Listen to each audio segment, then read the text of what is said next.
App पहिल्यांदा open केल्यास असा इंटरफेस दिसेल, त्याला लेफ्ट स्वाईप करा। येथे आपला महसूल विभाग निवडा व या बाणावर टच करा। नंतर शेतकरी म्हणून लॉग इन या पर्यायावर क्लिक करा। येथे नोंदणी करा यावरती क्लिक करा। यावर्षी नव्याने रजिस्टर करायचे म्हणून नोंदणी करा यावर आपल्याला क्लिक करायचं आहे। येथे आपलं पूर्ण नाव मराठीमध्ये टाका। येथे आपला चालू मोबाईल नंबर टाका। संकेतांक पाठवा यावरती क्लिक करा। आपल्या नंबरवरती एक 4 अंकी OTP येईल, तो येथे टाका व नोंदणी करा यावरती क्लिक करा। पुढे अशा प्रकारे स्क्रीन दिसेल। येथे संकेतांक पाठवा यावरती क्लिक करा व नंतर आपल्या मोबाईल नंबरवर एक 4 अंकी संकेतांक किंवा OTP येईल, तो येथे टाकायचा आहे व लॉग इन या ऑप्शनवरती क्लिक करायचं। येथे नवीन खातेदार नोंदणी करा हा पर्याय निवडायचा। येथे आपला विभाग ऑटोमॅटिक येईल, जो आपण मगाशी नोंदणी करताना टाकला होता। नंतर जिल्हा, तालुका व गाव या गोष्टी निवडून या बाणावरती क्लिक करायचं आहे।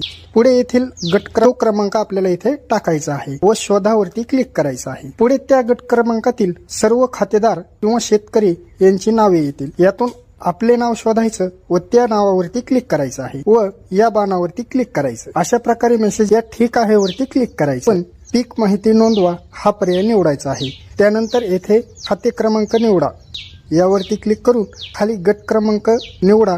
नंतर हंगाम मध्ये खरीप हंगाम निवडा। पुढे पिकाचा वर्ग यामध्ये निर्भळ पीक निवडा। निर्भळ पिकाचा प्रकार यामध्ये आपण पिके हा पर्याय निवडायचा आहे। नंतर पिकाचं नाव निवडा आहे। पुढे निवडलेल्या पिकाचं क्षेत्र किती आहे ते निवडा व हे निवडत असताना आपल्याला हे क्षेत्र हेक्टर मध्ये टाकायचं आहे। तर जलसिंचन साधनेमध्ये क्षेत्र बागायती आहे की कोरडवाहू ते निवडायचं व पुढे क्षेत्र बागायती असेल तर सिंचन प्रकार, तर लागवडीचा दिनांक टाकून पुढे जा यावरती क्लिक करायचं आहे। अद्ययावत करा यावरती क्लिक करायचं व पुढे जा यावर क्लिक करून नंतर येथे 2 फोटोचे आपल्याला पर्याय, दुसरा फोटो पिकाच्या जवळून घ्यायचा आणि एक फोटो पूर्ण पिकाचा घ्यायचा व या चिन्हावर क्लिक करायचं। पुढे अशी माहिती येईल, या चौकटीत टिक करायचं व पुढे यावर क्लिक करायचं। नंतर आपल्याला असा मेसेज येईल, या मेसेज मधील ठीक आहे यावर क्लिक करायचं। परत येथे आपण पीक माहिती नोंदवा यावर क्लिक करून येथील पिकांची माहिती पहा या पर्यायावर क्लिक केल्यास आपण केलेली जी